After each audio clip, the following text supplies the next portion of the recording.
ডাইনিটার কি হলো বলো না। তারপর আর তোমাকে শুনতে হবে না, তুমি খুব ভয় পেয়ে যাবে। না না, আমি ভয় পাবো না, আমি সাহসী মেয়ে, আমি শুনতে চাই, বলো না ঠাম্মি। তারপর তো ওই তেঁতুল গাছের ডাইনিটা আরো ভয়ানক হয়ে ওঠে। সন্ধ্যার পরে ওই গাছতলা দিয়ে কেউ যেতে পারে না।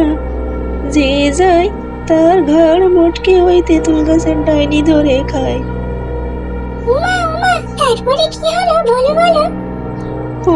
বলছি ভূতের গল্প শোনার জন্য আমার দিদিভাইটা পাগল হয়ে যাচ্ছে। তারপরে একদিন কি হলো জানো দিদিভাই? মা মা হে বৌমা বলো, আপনি এসব কি শুরু করেছেন বলুন তো? সারাদিন সব কাজকর্ম ফেলে এই ছোট্ট মেয়েটার সাথে আপনি ফাঁকি দেন, এসব কি ভালো কথা শুনি?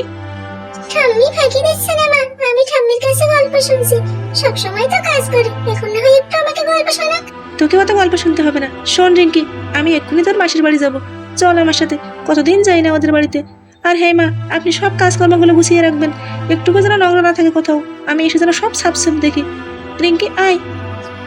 না মা, আমি যাব না, ওদের বাড়ি যেতে আমার ভালো লাগে না, আমি এখানেই ঠিক আছি, আমি ঠাম্মির সাথেই থাকবো, তুমি দেখা যাও।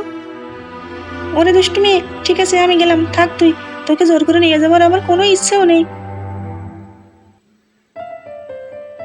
মায়ের সাথে গেলি না কেন দিদি ভাই? এই বুড়িটার সাথে কি থাকতে ভালো লাগে বল?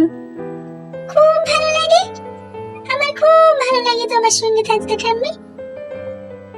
তাহলে ঠাম্মিকে একটু সাহায্য কর দেখি। বলো ঠাম্মি, তোমাকে কি সাহায্য করতে হবে? তোর মা তো মাসির বাড়িতেই চলে গেল, আমার অনেক কাজ আছে রে সোনা, তুই একটু খেলে নে, আমি তাহলে কাজগুলো সেরে নিতে পারবো, পরে দুই বোন মিলে বসে গল্প করব। ঠিক আছে ঠাম্মি, আমি খেলে আসি। হাট্টিম হাট্টিম টিম, তারা মাঠে পড়ে ডিম, তাদের লম্বা দুটি শিং, তারা হাট্টিম হাট্টিম টিম। যাক, মেয়েটা তো খেলছে, আমি গরুর ঘাসগুলো দিয়ে নি। নে বলি, ঘাসগুলো খেয়ে নে, আর ডাকাডাকি করিস না, আমার অনেক কাজ আছে, মুরগিগুলোকেও খড়ে উঠিয়ে দেব, সন্ধ্যা হয়ে আসছে প্রায়, চলো।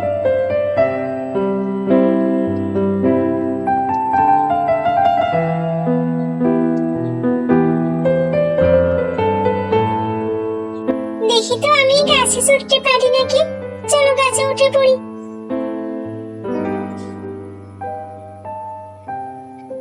আরে আরে আরে, আমি পড়ে যাচ্ছি, আরে আরে, আ রিঙ্কি সোনা, কি হলো রিঙ্কি সোনার? রিঙ্কি সোনা, তুই পড়ে গেলি কি করে শুনি? আয় আয়, আমার কোলে আয়। ঠাম্মি ঠাম্মি, আমি পা পিছলে পড়ে গিয়েছি। তোকে কাছে উঠতে কে বলেছিল শুনি? তোর মা আসলে আমি কি জবাব দেব এখন?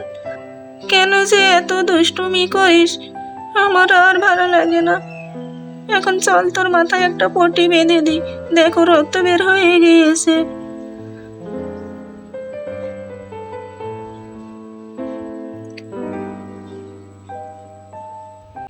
একে আমার মেয়ের মাথায় ওটা কি হয়েছে? কিসের রক্ত এটা? আসলে বৌমা, রিঙ্কি গাছ থেকে পড়ে গিয়েছে। রিঙ্কি গাছ থেকে পড়ে গিয়েছে মানে? আপনি ওর খেয়াল রাখেননি মা? আমি তো আপনার ভরসায় ওকে রেখে গিয়েছিলাম, আমার মেয়েকে এত ভালোবাসেন, অত ভালোবাসেন, এই বুঝে আপনার সব ভালোবাসা? আমি ওখানে কাজ করছিলাম মা, আমি বুঝিনি রিঙ্কি গাছে চড়ে বসবে, আমার ভুল হয়ে গিয়েছে। থামুন তো আপনি, আপনার এই নেকা কান্না আমার একদম ভালো লাগে না। ইস, আমার মেয়েটার কত রক্ত বের হচ্ছে।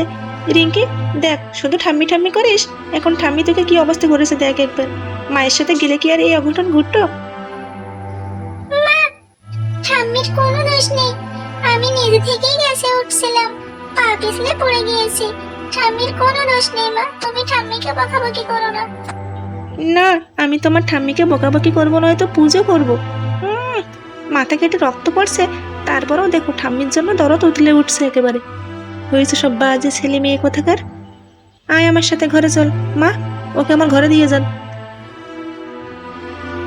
আমি সরি, আমার জন্য তোমাকে মা কত বেশি কথা বললো।